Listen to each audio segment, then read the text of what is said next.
Hello, नमस्कार. श्री स्वामी समर्थ. सगळ्यांचं माझ्या यूट्यूब चॅनलमध्ये पुन्हा एकदा खूप खूप मनापासून स्वागत. तर आषाढी एकादशी आपली जवळ आलेली आहे. 6 जुलै रोजी यावर्षी आषाढी एकादशी आहे रविवारी. तर आषाढी एकादशी हा दिवस किती महत्त्वाचा आहे ते आपण आतापर्यंतच्या व्हिडिओमध्ये पाहिलंच. तर या दिवसापासून चातुर्मासाला सुद्धा सुरुवात होते. चातुर्मास म्हणजे काय? देवश्रयणी एकादशी. याला आपण मोठी एकादशी सुद्धा म्हणतो. तर या दिवसापासून भगवान श्रीहरी विष्णू जे आहेत ते योग निद्रेत जातात. ते 4 महिन्यांपर्यंतचा हा काळ असतो. देव उठणी एकादशी म्हणजे दिवाळीनंतर भगवान श्रीहरी विष्णू जे आहेत ते योग निद्रेतून उठत असतात. तर या 4 महिन्याच्या काळात आपल्याला जितकी जास्तीत जास्त भगवान विष्णूंची सेवा करता येईल तितकी आपल्याला करायची असते. मानवी जन्म जो आहे ना, तो आपल्याला काही ना काही कारणास्तव मिळालेला असतो. म्हणजे कुठलं तरी ऋण फेडण्यासाठी आपण या जन्मात आलेलो असतो. हे सगळं तर असतंच, पण मानवी जन्म मिळाल्यानंतर कळत-नकळत आपल्या हातून बऱ्याच काही चुका होत असतात. आपण काहीतरी पाप करतो किंवा काही ना काही कारणास्तव तर आपण येतोच. पण त्याचबरोबर मिळालेल्या मानवी जन्मात आपण काही ना काही रोजच्या दैनंदिन आयुष्यात आपल्याकडनं चुका घडत असतात किंवा आपल्याला पितृदोष लागलेला असतो किंवा दरिद्रता असते. काही ना काही गोष्टी आजूबाजूला आपल्या घडत असतात आणि त्या ऋणातून, त्या गोष्टीतनं आपल्याला मुक्तता मिळावी यासाठीची मी तुम्हाला आज सेवा सांगणार आहे. आषाढी एकादशीच्या दिवशी जर ही सेवा केली, तर आपल्या आयुष्यात असलेली दरिद्रता कायमची नाहीशी होते. त्याचबरोबर जर कुठलं कुणाचं ऋण आपल्याकडनं राहिलेलं असेल, तर ते सुद्धा या सेवेतनं आपल्याला फेडता येतं. जेणेकरून जे आपलं आयुष्य आहे ना, ते चिंतामुक्त होतं. श्रीमद भागवत पारायण आपल्याला प्रत्येकालाच माहिती आहे आणि भागवत जर आपण श्रवण केलं, पठण केलं, तर त्याच्यातनं आपल्याला किती पुण्य मिळतं, याची सुद्धा आपल्या सगळ्यांनाच कल्पना आहे. पण भागवत हा इतका मोठा ग्रंथ आहे ना, तर तो आजच्या धकाधकीच्या जीवनात पठण करणं आणि आपल्याला असलेली दरिद्रता, काही पाप लागलेले असतात, दोष लागले असतात, तर ते त्या सगळ्या गोष्टींमधनं भागवत पठणातून जात असतात किंवा ते कमी तरी होतात. पण एवढा मोठा ग्रंथ आपल्याकडनं पठण करणं तितकं शक्य नाहीये, कारण आजचं धकाधकीचं जीवन आहे. प्रत्येकालाच ते शक्य होईल असं नाहीये. आधी तरी आपले जे आजी-आजोबा होते किंवा भागवत पारायणं गावात घेतली जायची. त्याच्यातनं काय प्रत्येकाला सार्वजनिक गोष्टीतनं ती सेवा करण्याचा योग यायचा. पण आता तसं शक्य नाहीये. सार्वजनिक भागवत पारायणाला सुद्धा आपलं जाण्याचं जमत नाही.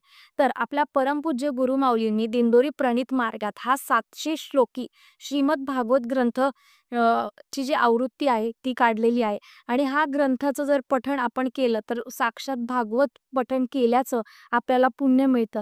तर हा संक्षिप्त आहे. संक्षिप्त म्हणजे काय? तर जे आपलं भागवत आहे त्याचा एक सारांश म्हणून एक छोट्या पद्धतीचा श्लोकांचा 700 श्लोकी श्रीमद भागवत ग्रंथ जो आहे तो आपला दिंडोरी प्रणीत मार्गातून प्रकाशित झालेला आहे.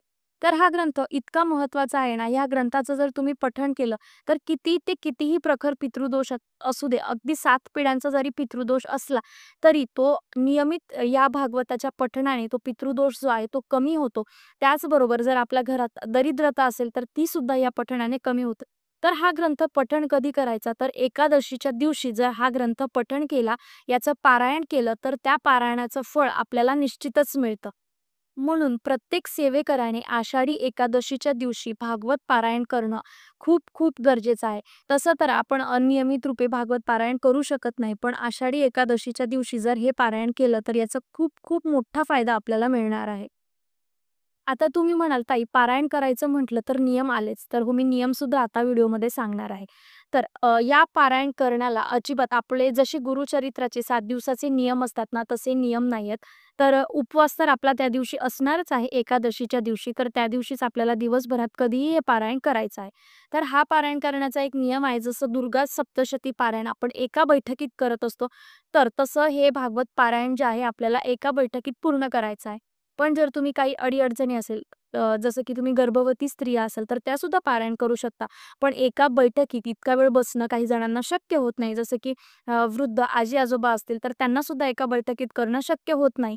तर त्यांनी 1-2 बैठकीत केलं तर चालेल. पण एका म्हणजे जर तुम्ही एकादशीच्या दिवशी सुरू केलं, तर ते पारायण एकादशीच्या दिवशीच आपल्याला संपवायचं आहे.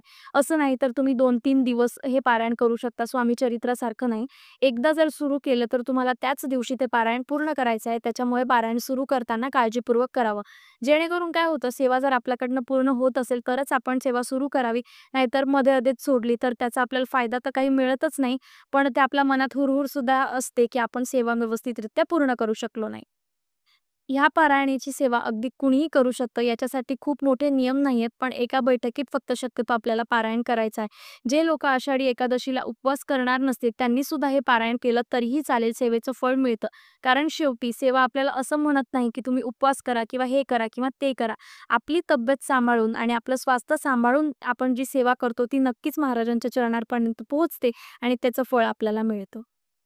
सेवा आपण किती स्वच्छ मनाने करतो ती जास्त महत्त्वाची आहे. आपण किती सेवा करतो त्याला महत्त्व नाहीये. तर आपण किती चांगल्या मनाने ती सेवा करतो हे महाराज बघत असतात आणि त्याच्यामुळे आपल्याला या सेवेचं फळ नक्कीच मिळतं. आता बरेच जण म्हणतील, की "ताई आम्ही श्रवण किंवा म्हणजे पठण करू शकत नाही. आम्हाला जर वाचता लिहिता येत नाही." तर ते लोकंसुद्धा या ग्रंथाचं पठण करू शकतात. तर YouTubeला आपल्या दिंडोरी प्रणित मार्गाचं जे चॅनल आहे त्याच्यावर दर एकादशीला ह्या ग्रंथाचं जे पठण आहे ना त्याचा व्हिडिओ येत असतो. तर ज्यांना वाचता लिहिता येत नाही त्यांनी श्रवण केलं तरीही चालेल. पण ज्यांना वाचता लिहिता येतं त्यांनी सेवेचा सोपा मार्ग शोधू नका. तुम्हाला काही अडी-अडचणी असतील तर तुम्ही श्रवण केलं तर ठीक आहे. पण ज्यांना पठण करता येतं त्यांनी आवर्जून पठण करा. मी खरंच सांगते कितीही प्रखर पितृदोष असू दे, तो संक्षिप्त भागवत जर तुम्ही एकादशीला नियमित पठण केलं, दरमहा एकादशीला सुद्धा, तर तुमचा पितृदोष सुद्धा कमी होतो. त्याचबरोबर घरात काही दोष असतील, वाईट नजरबाधा असेल, तर ती सुद्धा या गोष्टीने कमी होते, या सेवेने कमी होते. त्याच्यामुळे आषाढी एकादशीच्या दिवशी ही सेवा करायला आवर्जून विसरू नका आणि हा जो माहितीपूर्वक व्हिडिओ आहे, तो तुमच्या नातेवाईकांपर्यंत नक्की पोहोचवा. जेणेकरून तुम्ही जी सेवा करता, तर त्या सेवेचा जर तुम्ही प्रचार केला, तर जे लोक सेवा करतात ना तुमच्या प्रचारामुळे, तर त्यांच्या सेवेचं पुण्यसुद्धा तुमच्या बॅलन्समध्ये जमा होत असतं. त्याच्यामुळे सेवेकरी तर तुम्ही व्हाच, पण तुम्ही सेवेचा प्रचारसुद्धा करत जा. पुन्हा आपण भेटूया अशाच एका नवीन आणि माहितीपूर्वक व्हिडिओसोबत. तोपर्यंत सगळ्यांना श्री स्वामी समर्थ. नमस्कार.